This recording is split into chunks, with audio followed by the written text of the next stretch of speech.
मालेगांव शहर में जगह जगह पर जश्न आज़ादी का जश्न मनाया जा रहा है, तो वहीं मालेगांव शहर के अंदर अकरमा मदरसे की जानिब से भी एक रैली वार्ड में बच्चों के लिए निकाली गई है, जिसमें मालेगांव शहर की वो शख्सियत जिनका नाम पूरे हिंदुस्तान भर और दुनिया भर में जाना जाता है, पहचाना जाता है, जो किसी भी पहचान के मोहताज नहीं है, जो आपकी स्क्रीन पर जो इस रैली की क़यादत कर रहे हैं। देश भर में मुसलमानों के हित की बात करने वाली मुस्लिम पर्सनल बोर्ड के जनरल सेक्रेटरी मौलाना मोहम्मद उमरैन जो आज इस रैली की क़यादत कर रहे हैं और इस रैली की सरपरस्ती निभा रहे हैं।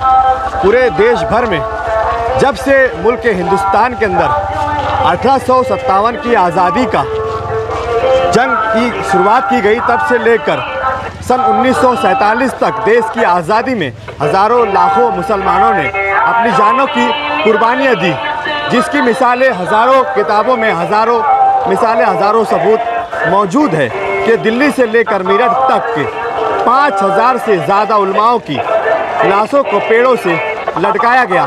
तब कहीं जाकर जश्न यौम आज़ादी का ये दिन 15 अगस्त को हम मनाते हैं। हम बात करना चाहेंगे मौलाना मोहम्मद उमरैन साहब से भी, और इस देश को सही सिमत में ले जाने की कोशिश करनी चाहिए। यही आज यौम आज़ादी का पैगाम है। जश्न यौम आज़ादी जिस तरीके से मनाई जा रही है, हर दिन हर साल हम देखते हैं कि मौसम बदल रहा है। देश की आज़ादी के अंदर जिस तरीके से नौजवानों का जोश आ रहा है, ज़रूरी भी आना भी चाहिए, क्योंकि सबसे ज़्यादा कुर्बानियाँ इस देश में अगर किसी ने दिया है तो वो मुसलमानों का इतिहास है। लेकिन मुसलमान इसे दिखावा नहीं करते थे, मन में अपनी देशभक्ति और गुण वतनी को रखते थे। तो ये दिखावा जो हो रहा है, मतलब इस पर आप क्या कहेंगे? देखिए, ये लफ्ज़ तो सही नहीं है कि ये दिखावा किया जा रहा है, लेकिन ये सही है कि जो हुब्बुल वतनी का मुज़ाहरा इधर इस साल या पिछले चंद बरसों में हो रहा है, वो पहले नहीं हुआ करता था या छोटे पैमाने पर होता था।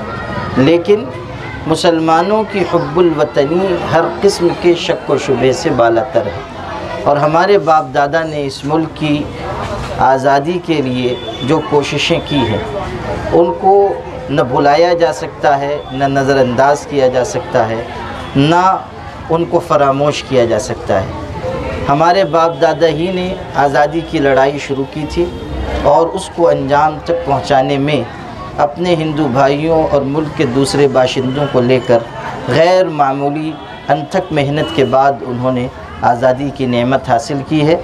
इस आज़ादी की नेमत पर हमें अल्लाह का शुक्र अदा करना चाहिए और कोशिश करनी चाहिए कि हम मुल्क को अमन, मोहब्बत, यकजहती के साथ लेकर आगे बढ़ें।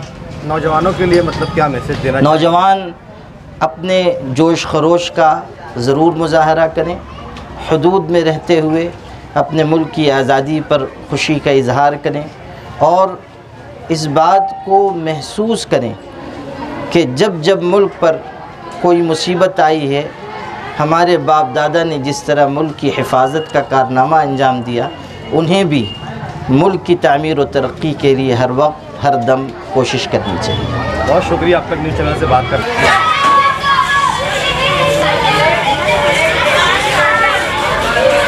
देखता मैं तुम्हारी कमेंट देखते रहता हूँ।